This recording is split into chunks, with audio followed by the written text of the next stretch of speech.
આજે કણકિયા ગ્રામ પંચાયત પવનચક્કીને લઈને ગીરગઢડા મામલતદારને આવેદનપત્ર આપવામાં આવ્યું।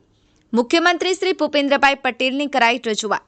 ગીરગઢડા તાલુકાના કાણકિયા ગ્રામ પંચાયત દ્વારા પવનચક્કીથી ગૌચર જમીન તેમજ ગ્રામ પંચાયતને થતા નુકસાનને લઈ માનનીય મુખ્યમંત્રી શ્રી ભૂપેન્દ્રભાઈ પટેલની કરાઈ રજૂઆત।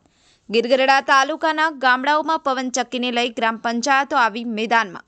કાણકિયા ગ્રામ પંચાયત તેમજ ઉંદર ગ્રામ પંચાયત, ફુલકા ગ્રામ પંચાયત દ્વારા વારંવાર રજૂઆત કરવામાં આવી છતાં પણ કોઈ નિર્ણય ના આવતા મુખ્યમંત્રી ભૂપેન્દ્રભાઈ પટેલની રજૂઆત કરવામાં આવી કે રવિરાજ સોલાર પાવર ઇન્ડિયા લી કંપનીના માણસો દ્વારા કાણકિયા ગ્રામ પંચાયતની હસ્તકના ગૌચરની જમીનમાં ગેરકાયદેસર પ્રવેશ કરી રસ્તા પોતાની મનસ્વી રીતે બનાવી ગૌચરની જમીનને નુકસાન પહોંચાડે છે તેમજ કાણકિયા ગ્રામ પંચાયતની ગામતળની જમીનમાં વરસાદના પાણીના નિકાલ કરવાની ગટર પણ તોડી પાડી અને કોઈ પણ મંજૂરી લીધા વગર પોતાની રીતે રસ્તો બનાવી નાખેલ અને ગટરો પર ગેરકાયદેસર રીતે વાહનો ચલાવી રહ્યા છે।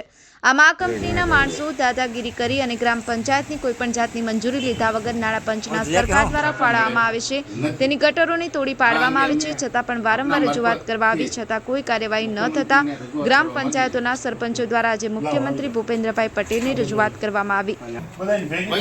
Bureau report Diu 24/7 news Gir Gadhada. अपनी आसपास बनती घटनाना समाचार જોવા માટે દીવ 24/7 ન્યૂઝને લાઈક કરો, શેર કરો, ચેનલને સબસ્ક્રાઇબ કરો।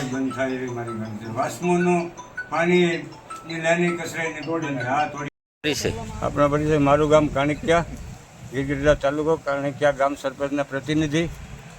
જેવી કે આજે અમે અહીંયા આવેદનપત્ર એવું દેવા આવ્યા કે 2023થી આજ સુધી મેં લેખિત મૌખિક તંત્રને તમામ રજૂઆત કરી। પવનચક્કી દ્વારા એટલું કાણકિયાની અંદર મોટું નુકસાન કરી નાખ્યું, જેવું કે ગૌશરણ 7 થી 8 વીઘાનું નષ્ટ કરી નાખ્યું। નાણાં પંચની જે કંઈ બનાવેલી મિલકત હતી, ખુલ્લી ગટર, બેલાની ગટર, અંદરગાળાની ગટર, આજની તારીખે વાસ્મો અને પાઇપલાઇનની દબાવીને પાણી માણસોને 5-5 સુધી મળતું નથી। ના પાડવા છતાં હકારતા નથી। માથાભારી માણસો છે, મેં પોલીસ કેસ કરેલ છે, છતાં આજ દિન સુધી આ વસ્તુ અટકી નથી। એના માટે અમે આવેદન આપ્યું અને તાત્કાલિક અટકે અને એમને ગામ લોકોને પીડામાંથી મુક્ત કરે એવી મારી આજ બધી રજૂઆત આજ મીડિયા દ્વારા હું આપું છું। આથી બીજી એક મારી વિનંતી છે કે આપણે ગીર સોમનાથ જિલ્લાના કલેક્ટર સાહેબ શ્રી દિગ્વિજયસિંહ જાડેજા બાપુ ગૌશરણ માટે કાયમી તત્પર રહેશ એવી આજ મારી એવી માગણી છે કે મારા ગામની અંદર ગૌશરણ બસાવવા આવે વહેલી તકે એવી મારી માગણી છે। પરિચય મારું નામ મનસુખભાઈ શંભુભાઈ બેસાણીયા, ગીરગઢડા તાલુકા કોંગ્રેસ સમિતિના પ્રમુખ। અમે આજ રોજ ગીરગઢડા તાલુકાની અંદર કાણકિયા છે, બોડીદર છે, ઝાંઝરિયા છે, ઉંદરી છે, ફુલકા છે, ધાબાવડ છે, આ ગામની અંદર પવનચક્કીનું કામ ચાલે છે। પવનચક્કીના કામથી ચાલતા ભારે મશીનરીઓ લઈ જવાથી ગામના રોડ, રસ્તા અને ગૌચરને ભારે નુકસાન પહોંચાડે છે। ગટરોને પણ સરકારી મિલકતને નુકસાન પહોંચાડેલ છે।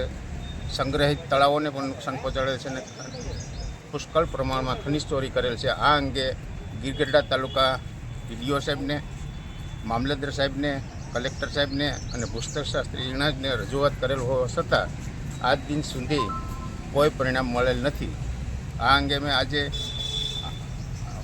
આ ગામના લોકો આવેદનપત્ર આપવા આવ્યા હતા અને હવે પછી તંત્ર શું કરે છે એ જોઈએ। આ અંગે ઘણી બધી રજૂઆત કરવા છતાં તંત્ર દ્વારા અહીંયાથી કોઈ સ્થાનિક લેવલેથી કોઈ પગલાં લેવામાં આવેલા નથી અને સરપંચશ્રીઓને માથે પોલીસ કેસ થયેલા હોવા છતાં કંઈ તંત્રએ પગલાં લીધેલા નથી।